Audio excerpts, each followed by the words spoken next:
Hi, my name is Rahul, and today me and Enrique are going to be talking about why the minimum legal drinking age should be 21 and not 18 like Tyler and Evan argued. So the first claim that they brought up was that since 18-year-olds are considered adults, they should have rights associated with it. However, this doesn't generally hold true because there are many rights that 18-year-olds don't have due to the dangers associated with them, and drinking should be one of them. So for example, a person cannot legally purchase a handgun, gamble in a casino, or adopt a child until age 21. They can't rent a car until age 25 or run for president until age 35.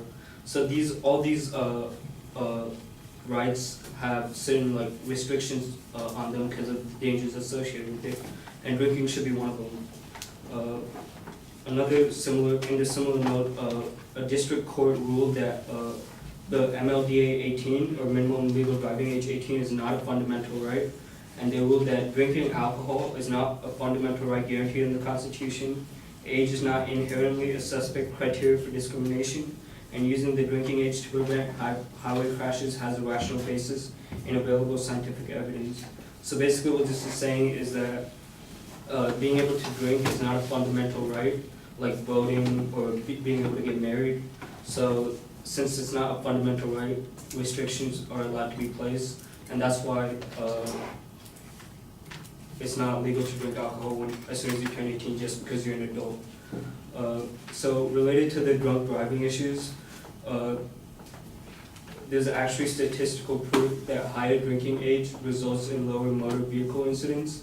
So a study done by the Community Guide says that results suggest that changes in the MLDA result in changes of 10 to 16% in alcohol-related crash outcomes, decreasing when the MLDA is raised and increasing when it is lowered. And these effects were consistent over follow-up times ranging from 7 to 108 months. So basically what this study is saying is that if the drinking age is raised, the alcohol-related crashes go down 10 to 16%, and if the drinking age is lowered, alcohol-related crashes go up 10 to 16% on average.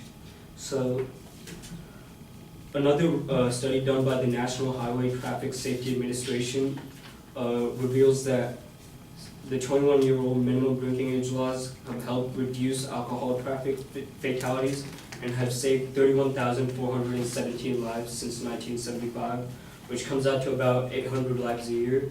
So this is a significant amount of lives being saved just by having the legal drinking age be 21 instead of 18.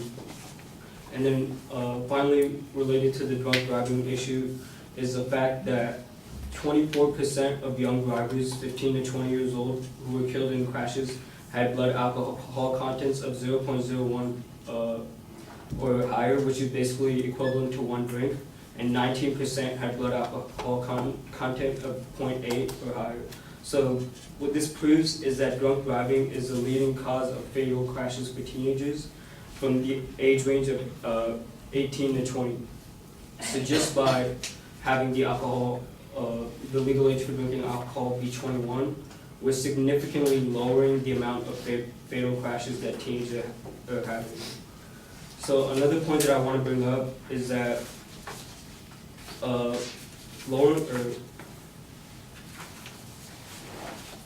so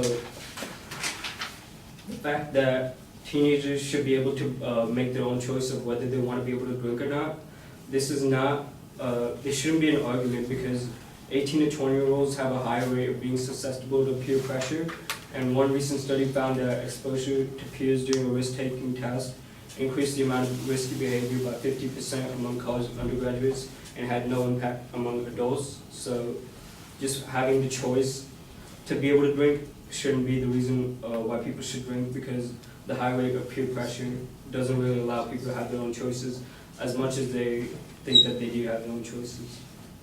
So my final point is that why the drinking age should be 21 instead of 18 is that underage drinking can cause worse performance in school. So a study done by the National Institute of Alcohol Abuse and Alcoholism states that about 1 in 4 college students report academic consequences from drinking, including missing classes, falling behind, doing poorly on exams or papers, and receiving low grades overall. So this is about 25% of the college population that's reporting that they're struggling in classes just because they're being able to get access to alcohol. So if we keep the drinking age at 18, or if we lower the drinking age to 18, we would allow a larger amount of people to be able to get access to to alcohol, which would result in more people suffering from lower grades or poor performances on tests and exams. So by having the drinking age at 21, we can avoid some of these mistakes. So we can have less crashes, alcohol-related crashes for teenagers. We can have better performance in schools and lower rates of peer pressure. And these are all benefits that come from having the drinking age at 21 instead of 18. Thank you.